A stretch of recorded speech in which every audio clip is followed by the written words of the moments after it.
امام حسین نے سیدہ سکینہ کو اپنی 4 سال کی بیٹی کو ہاتھوں میں اٹھایا، ان کو بوسہ لیا، ان کو چومنے کے بعد سیدہ زینب کے حوالے فرما دیا، اے زینب لو اس بچی کو، لیکن یہ وقت وہ ہے کہ مجھے یہ قربانی دینا ہی پڑے گی، لیکن یزید کے ہاتھ میں میں ہاتھ نہیں دے سکتا۔ امام حسین علی مقام نے اپنی بیٹی کو حضرت سیدہ زینب کے حوالے کر دیا اور پھر آپ روانہ ہونے لگے۔ تھوڑی آگے بڑھے تھے، خیمے سے آواز آتی ہے، اے میرے بھائی حسین، آپ کی بہن سیدہ زینب آپ کو خیمے میں بلا رہی ہے۔ حضرت زینب نے آواز لگائی، اے امام حسین آ جائیے، ایک بار آ کے اندر کا ماحول دیکھ لیجئے۔ امام حسین پھر واپس ہوتے ہیں، کیا دیکھتے ہیں؟ سیدہ زینب نے اپنے ہاتھوں میں 6 مہینے کے معصوم علی اصغر کو پکڑا ہوا ہے اور فرمانے لگی، اے میرے بھائی حسین آپ اس بچے کو لے کر کے جائیے، یہ آپ کا معصوم 6 مہینے کا بیٹا ہے، پیاس کی وجہ سے پریشان حال ہے، آج 3 دن گزر چکے ہیں، اس بچے کے منہ میں ایک گھونٹ پانی کا نہیں گیا ہے، ماں کی چھاتی بھی خشک ہو چکی ہے، جو اس بچے کو دودھ پلا سکے ماں کی چھاتی میں بھی دودھ نہیں ہے۔ اے امام حسین اس بیٹے کو لے کے جائیے ان ظالموں کے پاس اور ان سے جا کر کہیے کہ اگر میں نے تمہارا کچھ بگاڑا ہے، اگر میں تمہارا گنہگار ہوں تو اس بچے نے تمہارا کیا لیا ہے، اس بچے کو 2 گھونٹ پانی دے دو، شاید اس بچے کی پانی کی وجہ سے جان بچ جائے۔ امام حسین علی مقام نے اس بیٹے کو ہاتھوں میں لیا اور امام حسین علی مقام ظالموں کے پاس جاتے ہیں اور کہتے ہیں، اے ظالموں اگر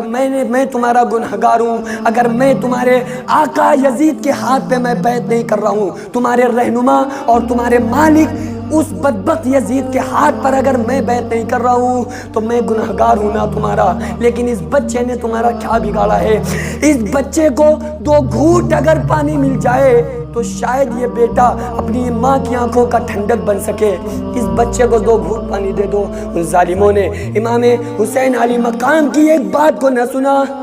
اور سنسناتا ہوا تیر آیا حضرت امام علی اصغر کے حلق کے اندر اتر گیا۔ 6 مہینے کے معصوم ہیں،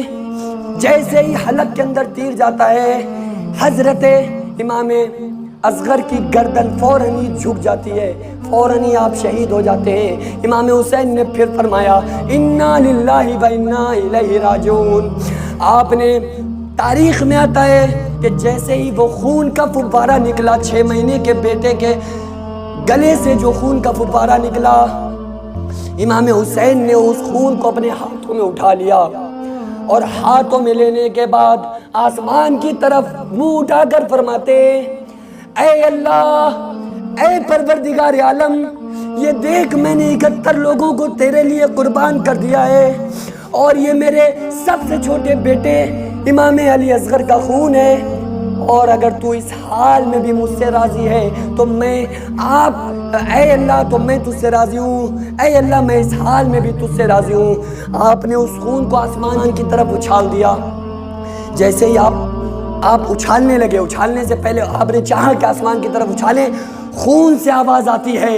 اے امام حسین علی مقام اس خون کو آسمان کی طرف مت اچھالیے، اگر یہ خون آسمان کی طرف چلا گیا تو قیامت تو آ جائے گی، لیکن قیامت آ جائے گی لیکن آسمان سے ایک بوند پانی کا نہیں گرے گا، اور اس خون کو زمین میں بھی مت پھینکیے گا، اگر یہ خون زمین میں چلا گیا قیامت آ جائے گی لیکن زمین سے ایک دانہ غلے کا نہیں اگے گا، پوری کائنات دانے دانے سے ترس جائے گی، پوری کائنات پانی کے گھونٹ کے لیے ترس جائے گی۔ امام حسین علی مقام نے اس خون کو لیا، اپنے چہرے سے مل لیا، اپنے کپڑوں میں پوچھ لیا۔ اس کے بعد امام حسین علی مقام علیہ السلام میدان جنگ میں جا کر، مقتل میں جا کر آپ نے وصیت فرمائی اور کہا، لوگوں اب بھی مان لو، ابھی کچھ نہیں ہوا ہے، میں نانا سے تمہاری سفارش کر کے تم کو بخشوا دوں گا، لیکن